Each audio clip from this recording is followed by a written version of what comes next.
So this is going to be a little bit more of a technical video talking about how to specifically tackle mechanics, because what you might have noticed this season is that there are a lot of very challenging bosses in Mythic Plus dungeons. And I think that there's going to be a few instances where it's going to be pretty unclear as to what the outplay potential was or how you're supposed to set up the pull, set up the boss to be able to deal with it. And I kind of expect there to be a decent amount of bosses this season that players are going to struggle with to be able to complete. But I want to kind of talk about how you're supposed to be able to deal with them and what the situation is supposed to be where you're able to set up this boss and deal with it appropriately. So I've identified 5 bosses from this season's dungeons that we're going to kind of talk through. And I think we're going to kind of like drag this out and be very technical and intentional with our explanation of how you're supposed to be able to deal with these bosses, because I think it's kind of important for players to understand what they're supposed to be doing with the bosses coming into Season 1. The first boss is the second boss of Dawnbreaker. If you've gone into Dawnbreaker, you're probably going to notice that you're not playing this boss here anymore. I think that they've changed this boss to no longer patrol around the area. Instead, it's going to end up being in like a slightly different spot. Hold on, let me pull up MDT real quick. So as you can see on MDT right here, instead of patrolling throughout this entire area from like here to here, now the boss is just going to be planted like right here the entire time.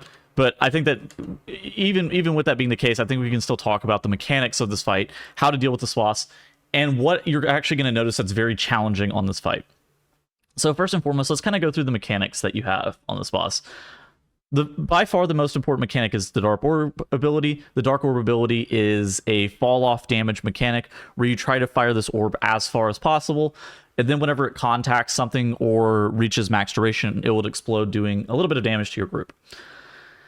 The second ability is a Tank Buster AoE Fear ability. This is marked by a circle on the tank. It also knocks the tank back. It is shadow meltable by your tank if they want to avoid a little bit of damage. I don't expect a reason for your tank to be able to need this, especially since it got nerfed a little bit, but it could change the amount of damage that you're taking by a little bit. The last 2 mechanics are, one of them spawns adds that are on a player. In general, you just kind of want to summon these adds inside of melee.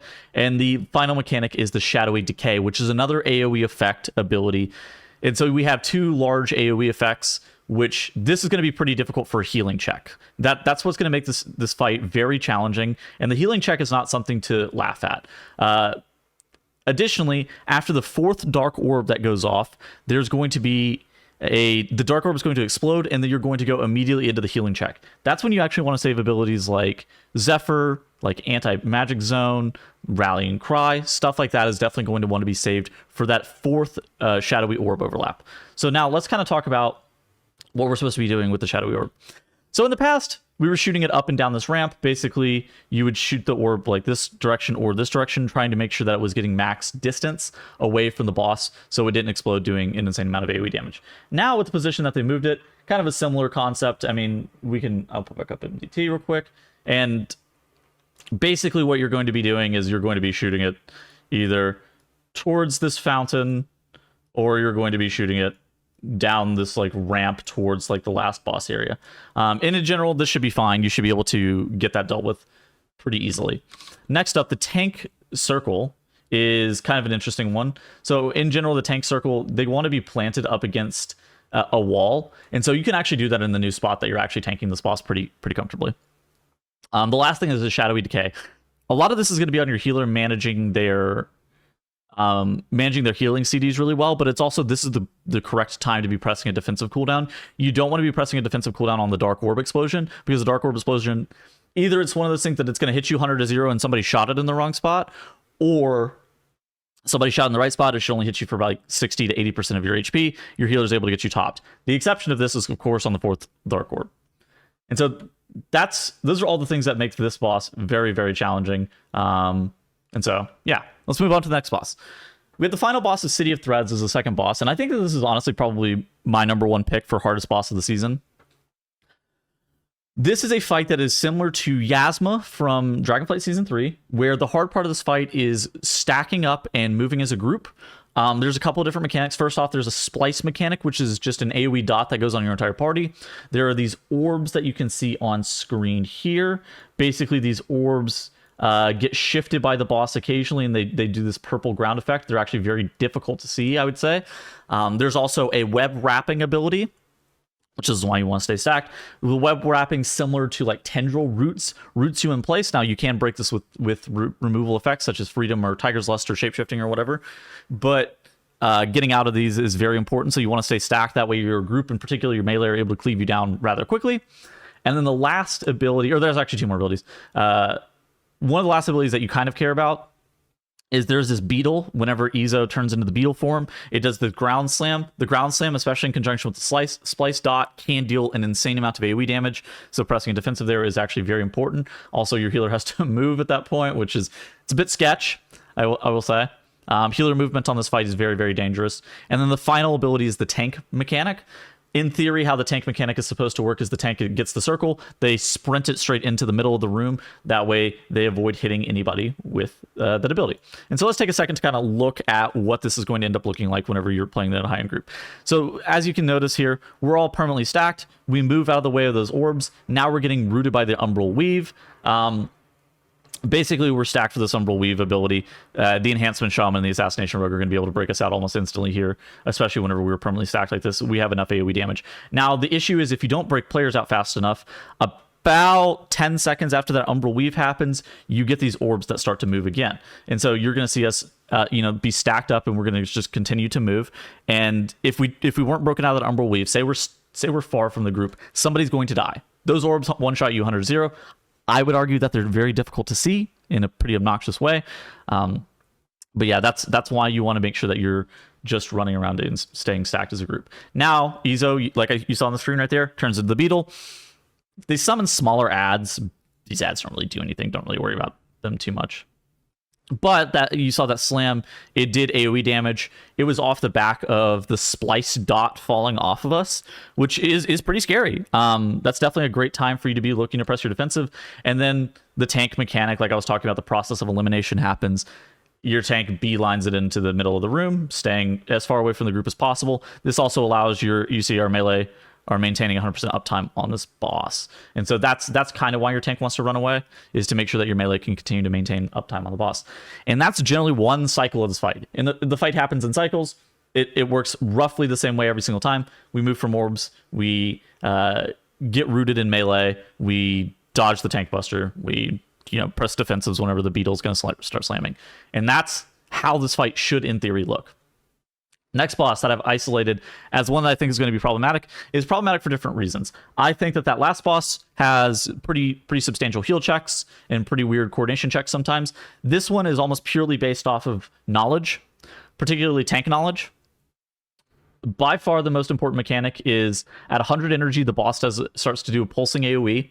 And whenever that pulsing AoE fades, then there's a puddle underneath the boss. Whenever the puddle happens underneath the boss, the tank needs to be moving the boss immediately. There's a couple of other mechanics. Of course, you see the frontal that was on the screen right there. The other mechanic that you need to watch out for is prideful orbs. So the tech for this is honestly just a pre-spread. So you can see myself in this enhancement shaman right here. We both have these prideful orbs. Basically, for me right here, these prideful orbs are going to be shooting in this direction. And the reason you want to be pre-spread is because in theory, your healer wants to dispel one player immediately. If you don't dispel one player immediately, you get in this weird situation where you have to dodge 2 sets of prideful orbs at the same time that you're dodging the frontal. And that's not really something that you can reasonably do. So what you want to do is pre-spread, and we have 5 seconds to actually get one of these dispelled off. And so then somebody's going to get dispelled here in just a second. Actually, yeah, so that person gets dispelled. Our enhancement charm gets dispelled. These orbs shoot out in different directions away from him, which is totally fine. You basically end up having to dodge these. It can get a bit sketch whenever it goes through the boss, and it can be a little bit difficult to see. But then after you dodge that first set, and so basically this is a safe spot, then you're looking at where these orbs are going to come out from on my player, and you make sure that you dodge these in succession. And that's why staying spread whenever those orbs are about to come out is very important, because it's kind of challenging to dodge both of these at once, and you actually want to dispel one player rather quickly. And so as you can see right there, everybody dodges the first set and then makes a really good judgment call as to where the second set is going to be coming from, what player it's going to be coming from as they see us pulsing AoE, and then you just kind of get out of the way. Then, as you see on screen right here, the tank does a great job. The boss hits 100 energy. the tank decides that we are going to be moving in this direction right here. And this is a great time to be using pings, like in pugs, right? To be able to show everybody where we're going to be moving. The thing is with this ground effect is it ticks you insta, and so you need to be moving immediately. And if you're not the tank, honestly, actually, even if you are the tank, you want to be pre-positioning yourself on this side of the boss if we're moving in this direction. The reason for that is because you don't want to be ticked by the ground effect. You can't get stuck behind it, otherwise you are going to die. Next boss that I've determined that is something that I think that needs to be discussed is the second or potentially third boss in Stonevault, depending on which way you go this. It's Master Machinists. Master Machinists, I would describe it as like a raid boss. It's got a lot of mechanics. Let's start talking about the mechanics in isolation. We have Speaker Brock here. Speaker Brock has a couple of core mechanics. First off, Speaker Brock will activate vents. How the vent mechanic works is all 3 out of the 4 vents activate. They start spewing fire out of them. That one vent that's not active actually becomes a safe spot. Additionally, Speaker Brock does a box push style mechanic where they will push the box through the middle of the room, coming from either the right or the left side, as you can see on screen here. And then the third mechanic that Brock has is an interrupt. The interrupt is on, I don't know, I would say like 10-second cooldown or something like that.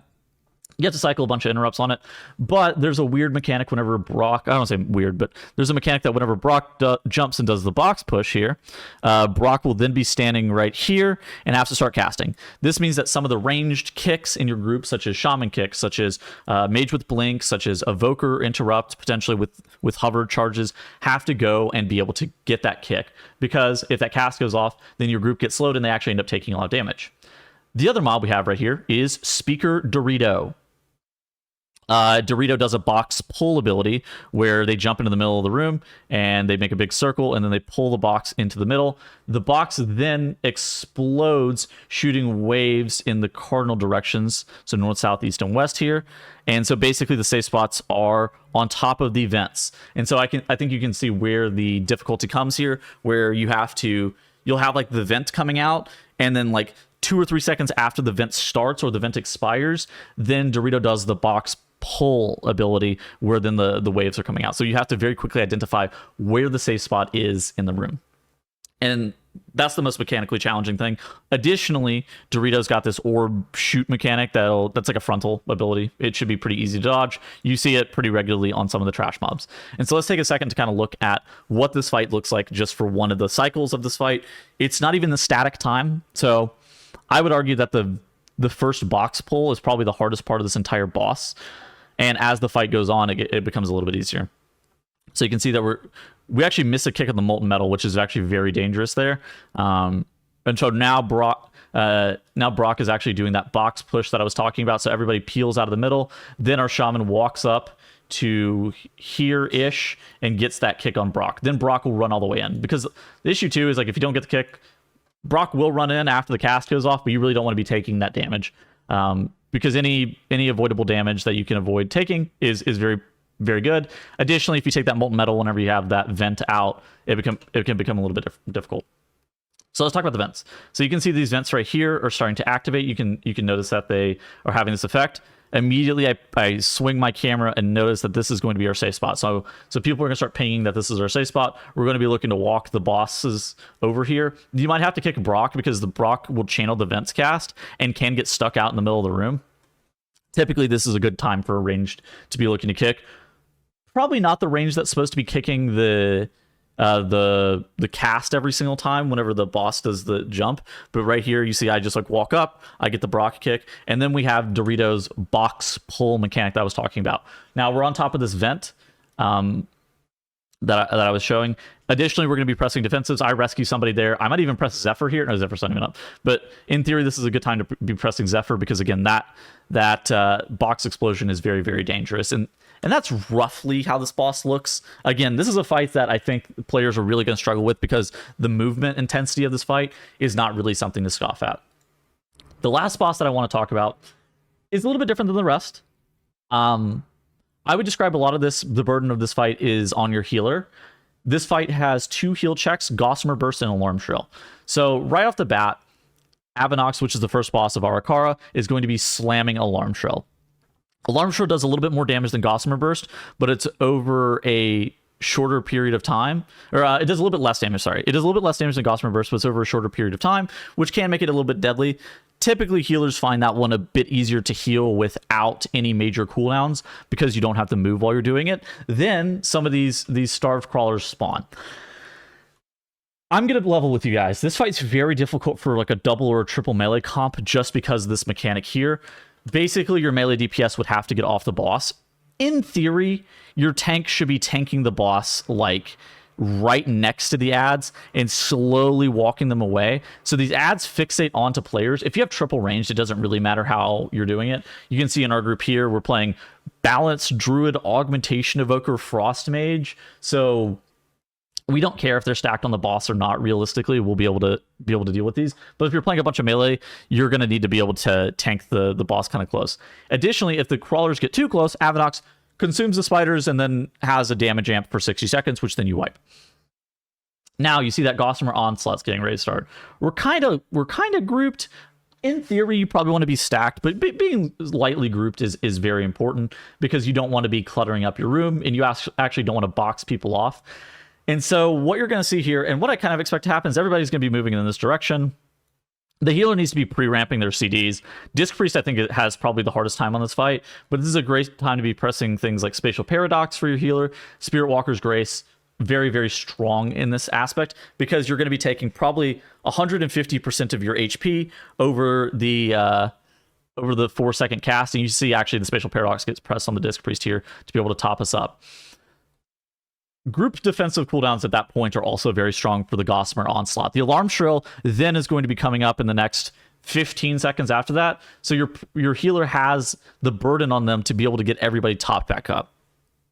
In general, what I would say is you really want to be stacked on this fight. It's pretty easy to get spread, especially whenever that Gossamer Onslaught happens. But I swear to God, your healers are going to be super salty at you if you're not staying stacked up with the rest of your group. You're going to receive less healing, and you're likely to die on this fight. Additionally, the healers are going to have to really knuckle down with their movement and really make sure that their movement is strong because otherwise they're going to be wiping on this boss as well and failing the potential heal check.